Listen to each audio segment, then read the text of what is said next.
Coucou tout le monde et bienvenue sur cette nouvelle vidéo. Je vous retrouve aujourd'hui, comme vous pouvez le constater, pour vous parler de mes 10 meilleures lectures de 2025. Et si on devait faire un point rapide et global sur toutes mes lectures 2025, eh bien j'ai l'impression que j'ai eu une très bonne année de lecture. Et pour tout vous dire, j'ai eu du mal à choisir 10 lectures qui marquent mon année 2025 parce que j'en ai eu plus que ça. Et ça a été compliqué de faire un choix. Et quand j'ai regardé un petit peu ce qu'il en était au niveau de mes notes, j'ai vu que j'avais beaucoup de lectures 5 étoiles et beaucoup aussi de lectures 4,5, 4 qui donc m'ont marqué et qui mériteraient d'être dans ce top 10 aujourd'hui. Mais il a fallu faire un choix et je pense que je ferai une vidéo qui est dédiée à toutes ces lectures 5 étoiles, 4,5 qui méritent amplement qu'on parle d'elles mais qui n'ont pas leur place ici aujourd'hui. Petite précision, je pense que je vais pas faire un résumé détaillé de tous les livres parce que sinon on en a pour des heures, mais sachez qu'ils ont une place toute particulière dans mon cœur et qu'ils m'ont marqué à leur façon. Et il n'y a pas d'ordre particulier pour les 10 titres que je vais vous présenter aujourd'hui, ils sont tous interchangeables,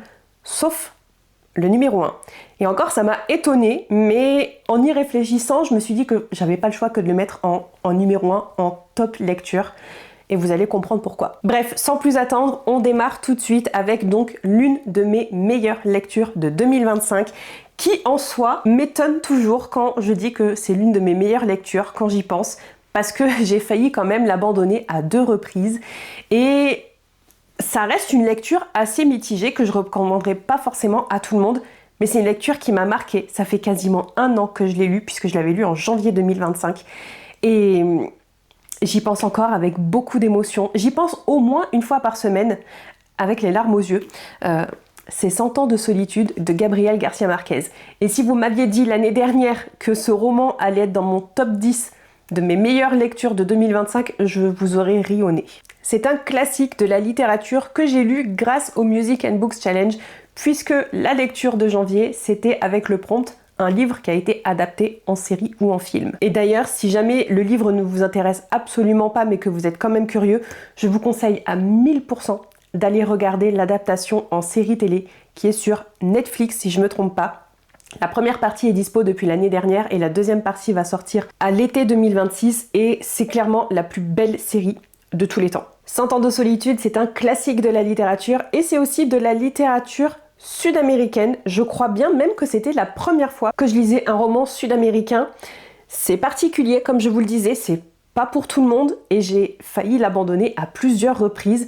Je m'ennuyais, j'étais régulièrement perdue dans ce que nous racontait le narrateur et pourtant il se retrouve là aujourd'hui. Comme je viens de vous le dire, ça fait 1 an que je l'ai lu et je pense presque chaque semaine à cette famille Buendia, à ces différentes générations qu'on suit sur environ 1 siècle, à ces personnages hauts en couleur, ce village de caractère et cette malédiction qui les poursuit du début à la fin du roman. D'ailleurs, quelle fin, quel final. Je vais pas vous mentir, il faut s'accrocher, il faut le vouloir et voilà, je vous l'ai dit aussi à l'instant, mais j'ai quand même failli l'abandonner à 2 reprises et je suis mais tellement contente d'avoir persévérer, d'être arrivée jusqu'à la fin, parce que la fin m'a renversée, la fin m'a fait pleurer. Clairement une lecture forte en émotion.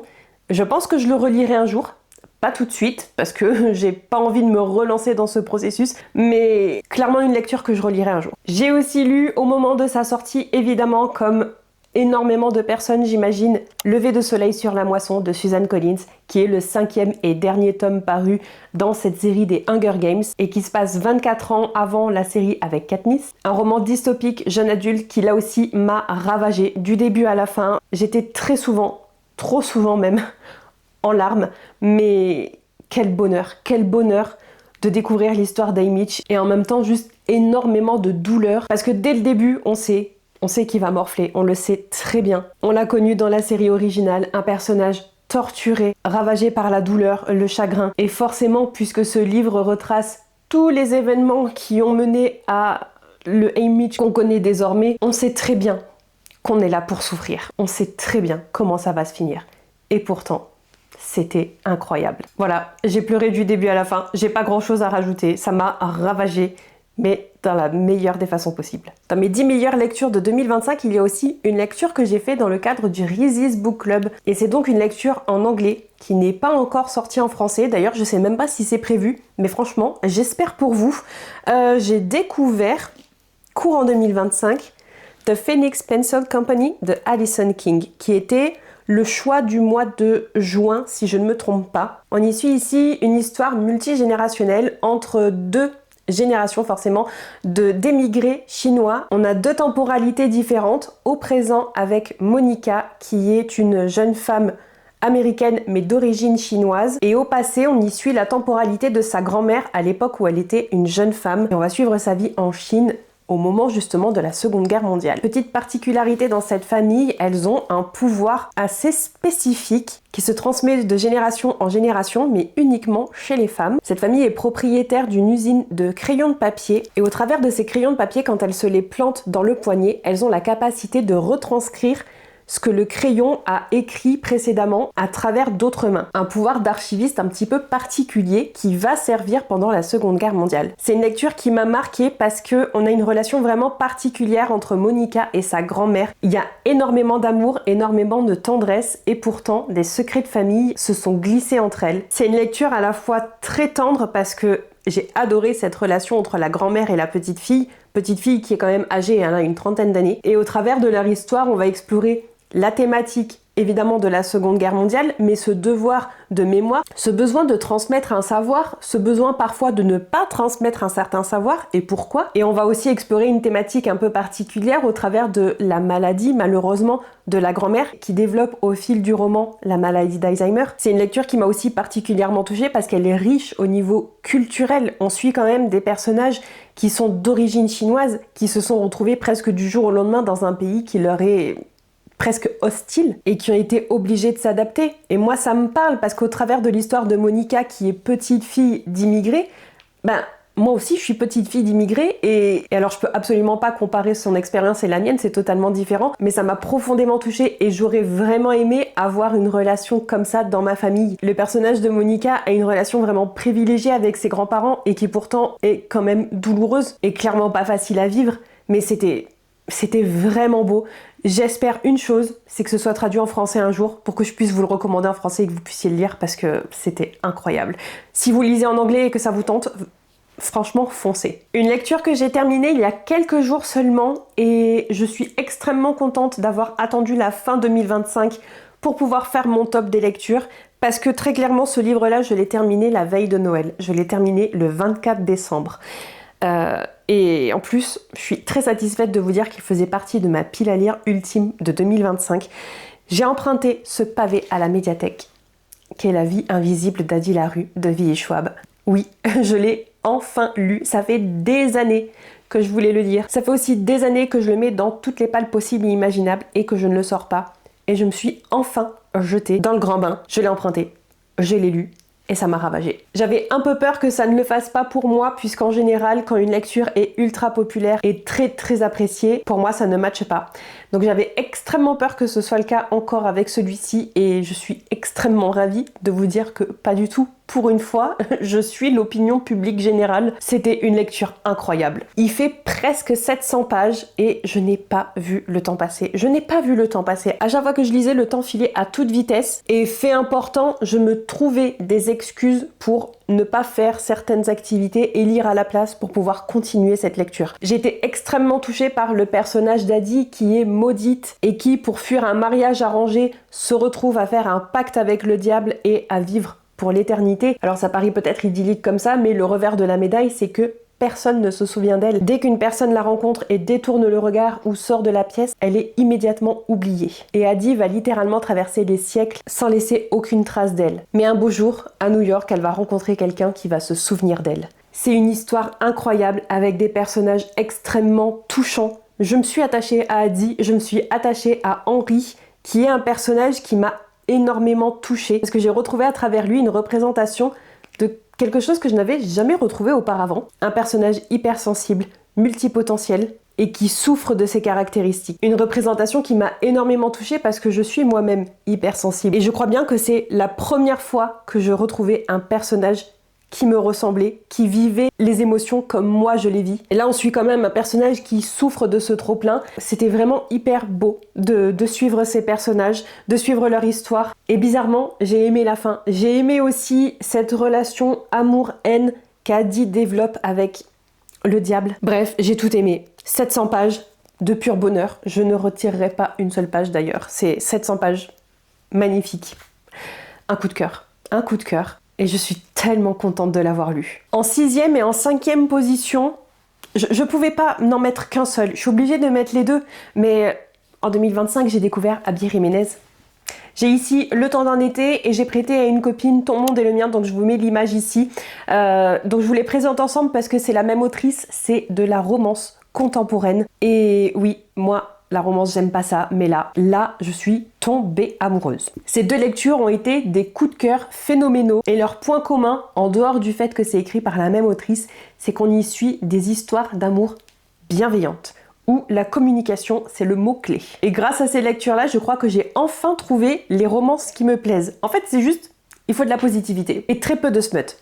C'est quelque chose que vraiment, je tiens à préciser, il y a très peu de scènes épicées. Et pour ça aussi, je dis merci Abby. En plus de ça, on y suit des personnages qui ont chacun des problématiques de façon individuelle, chacun a ses casseroles, mais chacun travaille dessus. Bref, on n'a que des green flags. J'adore ça, j'adore ça. Merci Abby, merci d'exister, merci d'écrire des choses comme ça. Et moi j'attends la suite. J'attends d'autres traductions de cette autrice en 2026 et après parce que vraiment, je vais tout lire, je vais tout lire. Les amis, on arrive dans le top 4 et si je vous précise ça, c'est parce que toutes ces lectures ont un point en commun, ce sont des séries. J'ai pas pu choisir. En 4e position, je ne vous montre que la première intégrale, mais ça vaut aussi pour la seconde. L'Assassin Royal de Robin Hobb. Merci de m'avoir boosté à découvrir cette autrice.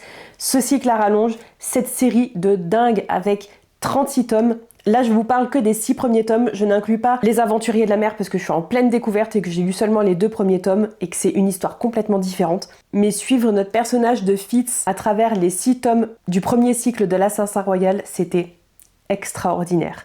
J'ai mis uniquement la note de 4,5 pour toute la série, mais c'est coup de cœur. C'est coup de cœur et je comprends pourquoi les gens disent que ils n'arrivent pas à passer à autre chose, ils n'arrivent pas à laisser Fitz de côté et ils veulent retrouver ce personnage, cet univers et relire encore et encore ces 6 premiers tomes. Je comprends pourquoi, parce que j'ai exactement le même ressenti. Si je m'écoute, je relis l'Assassin Royal depuis le début, alors qu'il y a encore plein d'autres choses à découvrir dans cet univers. Mais Fitz est tellement attachant, l'univers est tellement hyper bien développé, construit, et on amène toutes nos intrigues qui sont entremêlées les unes dans les autres très lentement, on développe tout.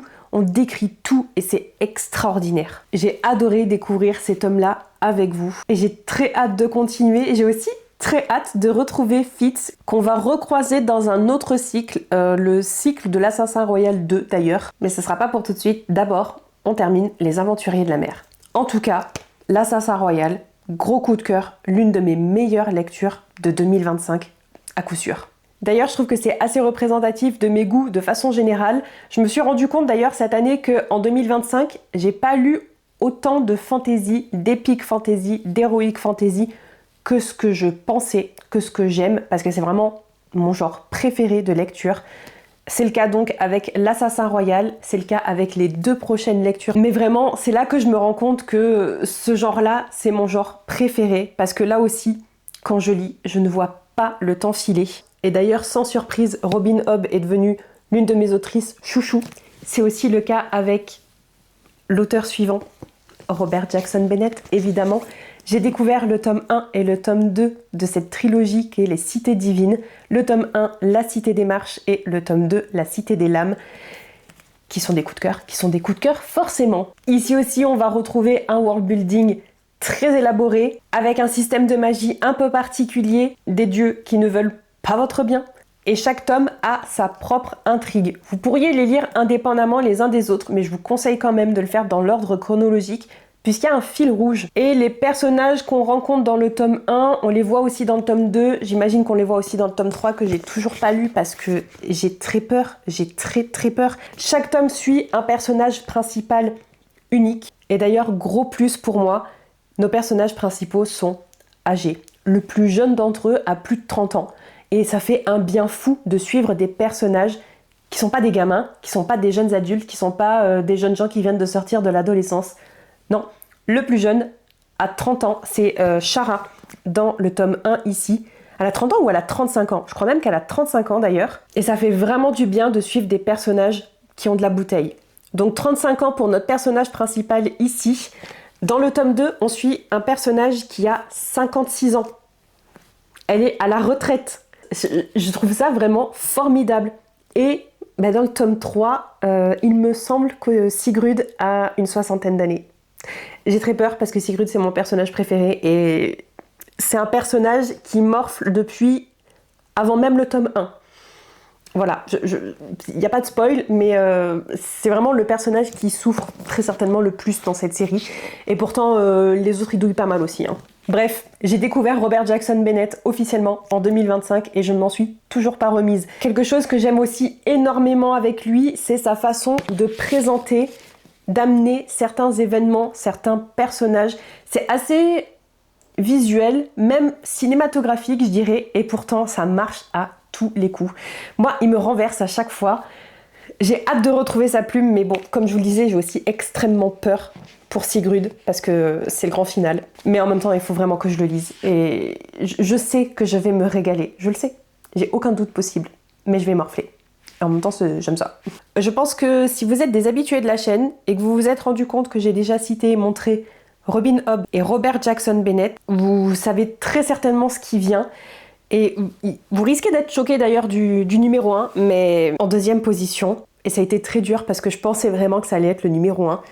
Mais comme je vous ai dit, le numéro 1, j'ai pas de choix que de le mettre en première position. Bref, en deuxième position, un autre auteur, chouchou, que j'avais déjà découvert en 2023 et en 2024.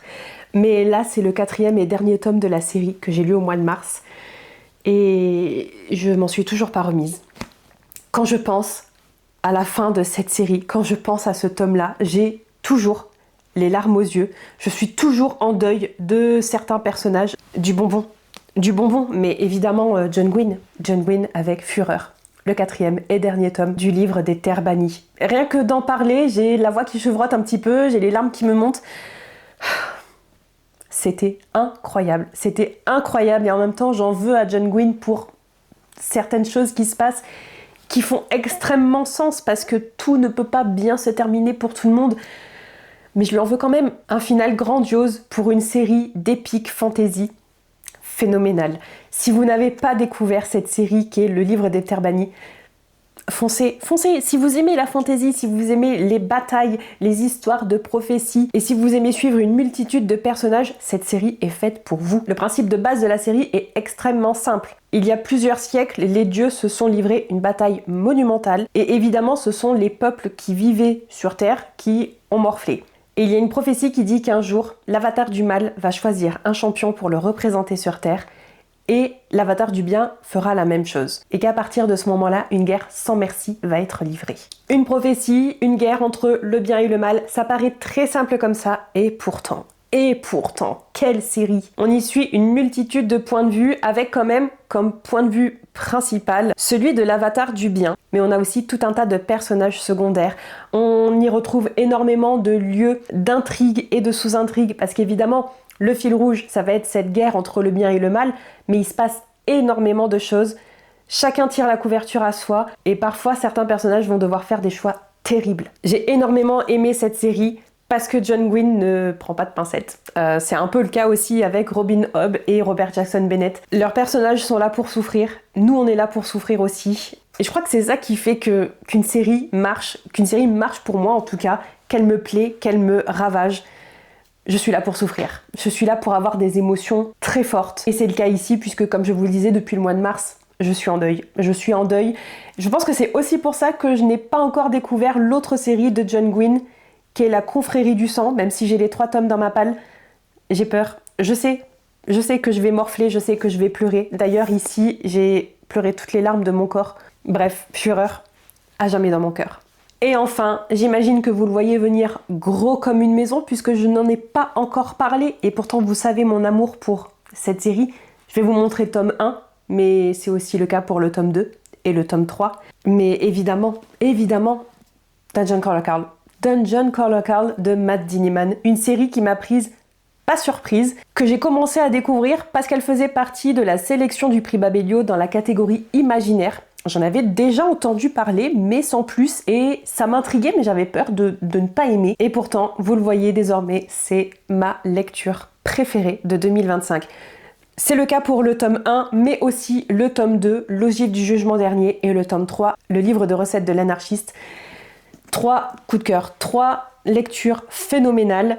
Le tome 4 est enfin officiellement dans ma palle et je le lis au mois de janvier, c'est sûr.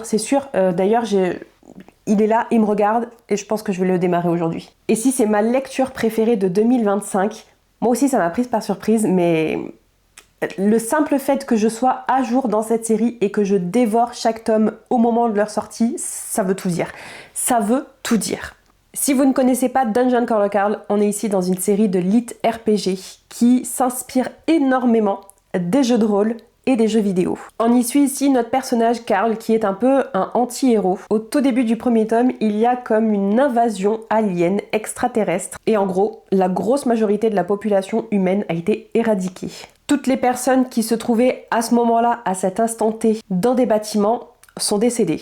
Tous les bâtiments de la planète se sont écroulés au même moment et donc n'ont survécu que les personnes qui se trouvaient en extérieur et c'est le cas de Carl puisqu'il était occupé à sauver le chat de son ex-copine qui s'était barré dans un arbre. Manque de peau pour lui, il était sorti de son appartement avec juste une veste en cuir, un caleçon avec des petits cœurs et les crocs roses de son ex. Les extraterrestres annoncent donc avoir pris possession de la Terre et donnent un ultimatum aux humains survivants. Soit ils restent et ils essaient de se débrouiller sur la planète Terre qui est revenue tout simplement à l'âge de pierre, soit ils descendent les escaliers qui se trouvent assez proches d'eux et ils entrent dans une sorte de jeu télé-réalité intergalactique qui reprend les codes d'un jeu que je ne connaissais pas et qui s'appelle Dungeon Crawler World. Et c'est là qu'on va retrouver tous les codes des jeux de rôle et de certains jeux vidéo, les jeux RPG, car les donuts vont devoir gagner de l'expérience, augmenter un maximum de compétences, trouver des armes, se défendre, détruire des monstres, avancer dans des quêtes et trouver les prochains escaliers avant la fin du chrono pour pouvoir passer au niveau suivant et survivre.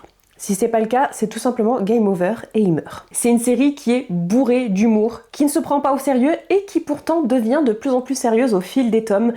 J'ai terminé le tome 3 il y a environ un mois et on sent qu'on bascule dans quelque chose de bien plus sérieux et quand même une critique de notre société actuelle. Et apparemment ça s'amplifie encore plus avec le tome 4 et les tomes suivants. J'ai extrêmement hâte de découvrir la suite. J'ai rarement autant ri avec une lecture, mais c'est bourré d'humour, les personnages sont hyper attachants et pourtant là aussi des choix cornéliens sont à faire, mais on ne peut pas s'empêcher de s'attacher à Carl, à Donut et à un peu tous les personnages qu'il rencontre. Bref, c'est phénoménal, c'est ma lecture préférée et encore une fois, une lecture qui m'a vraiment prise par surprise, je pensais pas que j'allais autant aimer et pourtant je suis accro et ça m'étonnerait pas du tout qu'en début 2027, quand je vous parle de mes top lectures de 2026, on y retrouve encore une fois au moins un tome de cette série, parce que c'est phénoménal. Et comme je vous le disais, le simple fait que je sois à jour avec les parutions, c'est ce qui fait que je l'ai mis en première position, parce que faut se l'avouer,